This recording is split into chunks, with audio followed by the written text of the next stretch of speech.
Hey everyone. So I'm Mashal, and today I'm going to speak about a couple of experiences that have happened over the last couple of years, and that have really changed the way I live life, but also the way I really take on everything. But before I get into that, I'm going to ask you to close your eyes.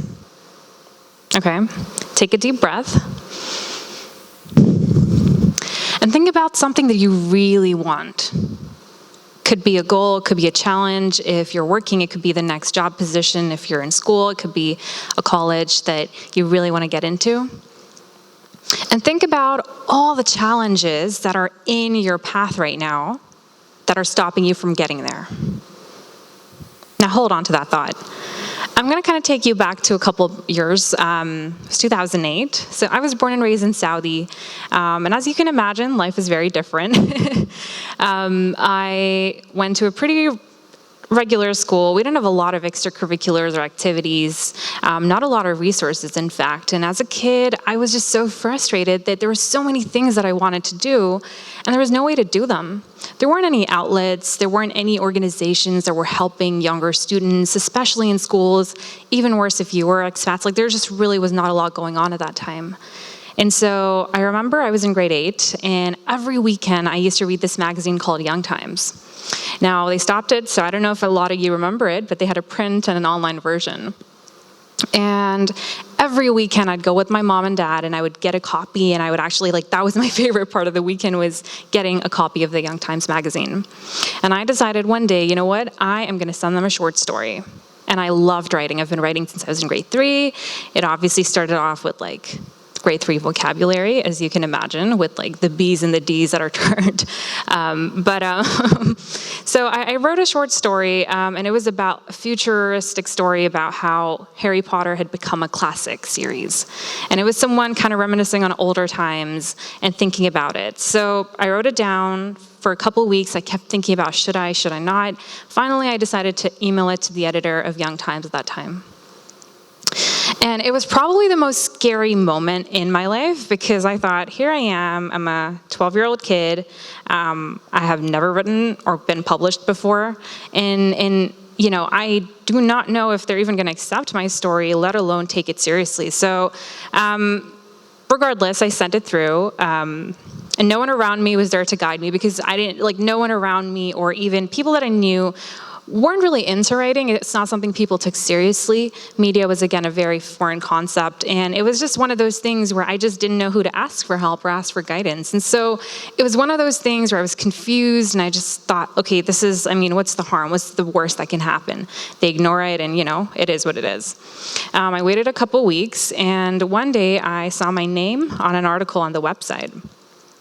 And I was sort of blown away by how this was a reality. I had gotten published, and I could not believe it. It was probably one of the happiest moments back from when I was in school. And I remember excitedly going to my mom and dad and telling them I got published and it's real. And they were so excited. They didn't even know I had sent in the story, so they were just completely shocked.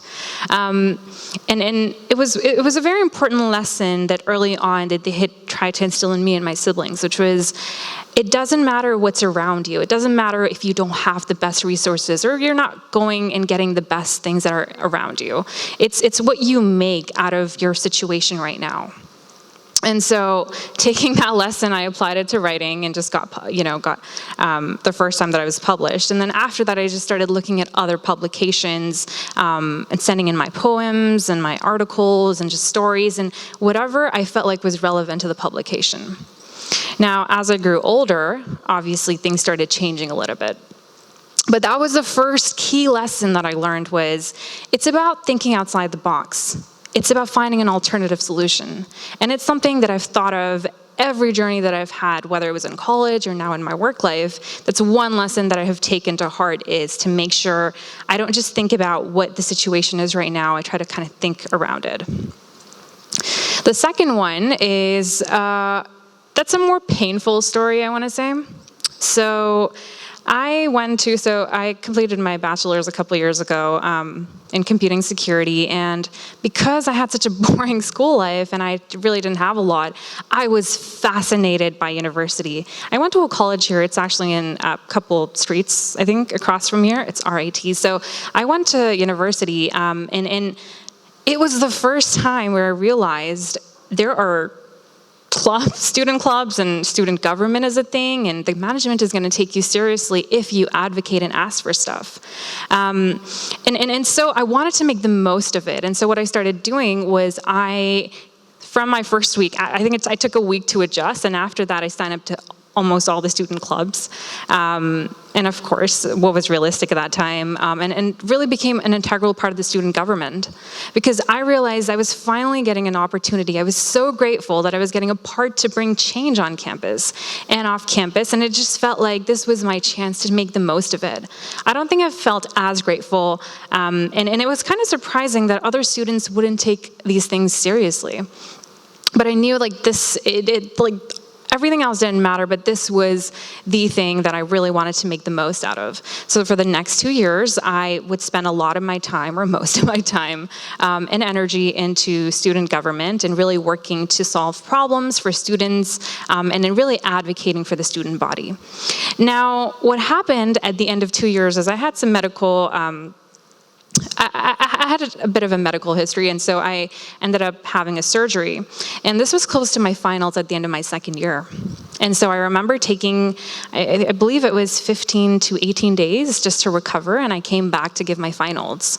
This was also when the presidency campaign time was starting, and I wanted to run for president because I knew for 2 years I understood the system so well. I knew exactly what we wanted, and I knew how to bring that change. I knew I was the most qualified person because I had spent 2 years of my first 2 years in college, every weekend, almost every weekend, any free hours I had working to improve campus life, and I knew I would be able to bring the changes. Now, this is where it gets a bit painful. I ran for presidency, and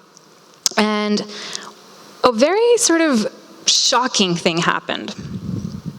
The other opponents started taking my gender as an excuse for me not being credible enough. And I remember thinking, I am the only person here besides my partner who is running with me, who has worked and who has put in so much, and we've done so much of research into the campaign that we've created, into every single thing we want to accomplish. Why is the fact that I'm a girl being brought into this conversation? It doesn't feel relevant. But it was sort of like a sort of reality check where you're so protected in school and in college, and it's not until a bad experience happens and you realize sometimes this is what life is. So that was a very harsh experience. There were a lot of personal attacks on me, statements like, I was a girl, if I didn't share my number with everybody, how could I solve their problems? And really absurd statements, really, that made me wonder, how is this okay? And I remember thinking, this is not acceptable, and I'm not gonna take this. And I don't understand how the most credible person who's got the most experience, and again, is obviously working towards something, is being personally attacked, because no other candidate in that campaign was being personally attacked. So it was a good lesson, I think. We ended up winning those elections. The student body made a wise decision, and we ended up having one of the most successful years in student government during that year. And again, this was, we got a lot of accessibility initiatives where we made the campus deaf-friendly. I think we organized more than 20 events. Again, changed a lot of, and brought an advocacy platform onto our campus. So there was a lot of changes that we really had, and sustainable changes, of course, right? But that, I think, at that time, of course, it was so hard to understand, and I was so personally upset that someone, and especially people who I had known, because these weren't strangers who were making these attacks, would go so far to win. And I think that taught me an important lesson, which was gender is not a conversation. This wouldn't be the first or the last time that I would hear my gender being questioned when it came to credibility and to being good enough. So that was the second lesson I learned, which is bad experiences teach you important lessons. And of course, you might have experiences that might have been terrible at that time, but there is always going to be a learning lesson that you're going to have. My final experience really was after I joined a startup called the Tempest. So I run a media company, and when I joined the Tempest, I was 22 years old. So of course I had no idea what was in store for me. I remember, I think when you're so passionate about a mission, you really think you're gonna change the world, and you feel like everything is gonna change after you start working on it. And whether it's a passion project, whether it's a company, whether it's just something that you've been working on, I think you're so, this happens a lot of times, right? So I was no different. I knew we were on our mission to change storytelling, to change the future of media, by handing the mic back to women. Because unfortunately, most media companies for women are owned and run by men. So the content that's created for us is not even created with us in mind a lot of times. And it's unfortunate that the level field is not equal at this time. So with the Tempest, here was my chance to ensure every woman, so women, girls, again, femme in the world, were being given the opportunity to share their experiences, to speak out. And that's what I thought I was in for, right? But as a founder, of course, there's always the business side of things. And then when you run a startup, you constantly have to think about the business side, the revenue, the numbers, and the financials, right? And when you're so taken by the mission, this is something that you sometimes don't think about initially. Of course, I had not thought about it when I had initially joined. And so as I saw my role changing and I started getting into meetings, and it was particularly tough for me because I am an introvert. So believe it or not, 3 years ago, if you had asked me to get on stage, I would probably have just run away. Not crying, but just, I think it would have made me so uncomfortable. And speaking about myself or the work that I did felt so uncomfortable. But over the last 3 years, if there's anything that I've learned, it's that countless times I would think about, I wish if this, if I had more experience, things would be different. If I was a guy, things would be different. There's just so many things that I would constantly keep thinking. And I realized there was a big imposter syndrome that you feel as a founder, but as a female founder in particular. And the reason is because you're constantly being questioned on different fronts. I'll give you an example. We were hiring, and we went to a career fair. This is 2 years ago. So I was with a friend of mine, and I kid you not, every single applicant would hand the resume to him. He was just sitting there. He's not part of the company. He was just sitting at the table. None of them assumed that I would be running this company because I was a girl. And when he would say, she's, again, hiring you, they for some reason assumed that he had some sort of authority. So that was a bit of an eye-opening experience. And I remember at the end of that day, he walked up to me and he told me, I think this is the first time I actually get what you mean when you say things are different.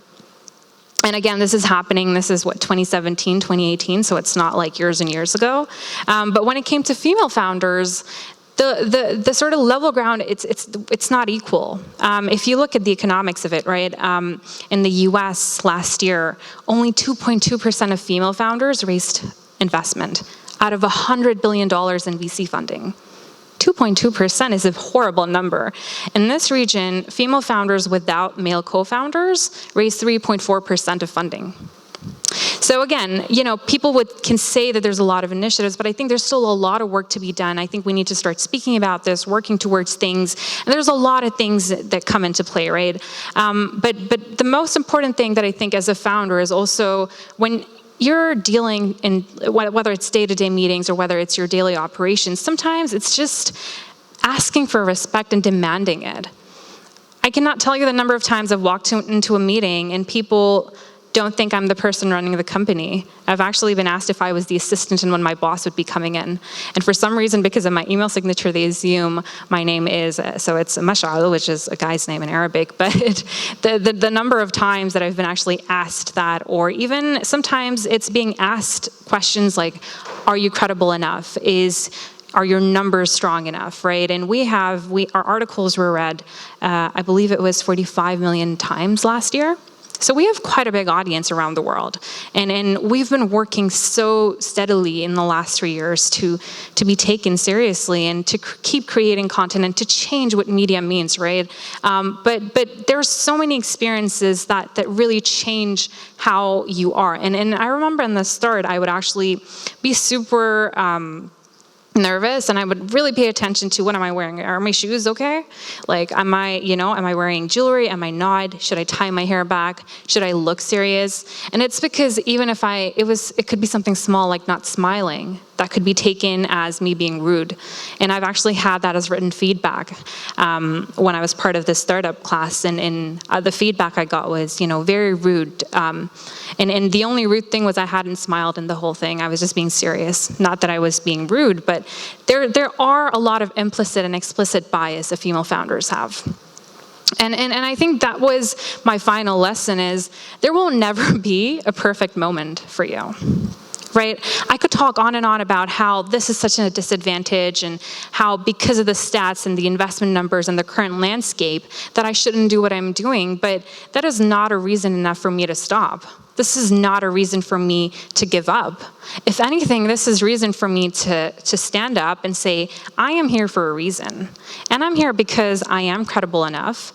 Screw imposter syndrome, screw not being good enough, right? I think no matter what project or position or whatever it is that you're doing, things will most likely never be perfect. And of course, there will be those rare occasions where they are, but for the most part, you just have to make the best of the cards that you're dealt with.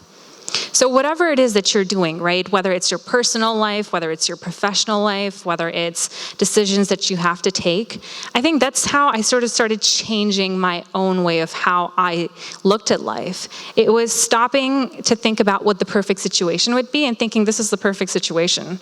If I wasn't here, I wouldn't know what I know today. And then if I didn't have those experiences, I wouldn't have learned all that much. And so if I wasn't forced to speak up constantly, if I wasn't forced to go through those experiences where I was tested, where I was questioned, I probably would not have the confidence and the experience and to be able to just stand up unprepared and just tell you my story. So that's my last and final takeaway. If anything that you're going to walk away with today, it's to think about how you're in the perfect situation. And it might not seem like it right now, but in the bigger scheme of things, you are exactly where you're meant to be. And that's really what I want to share with you. So thank you.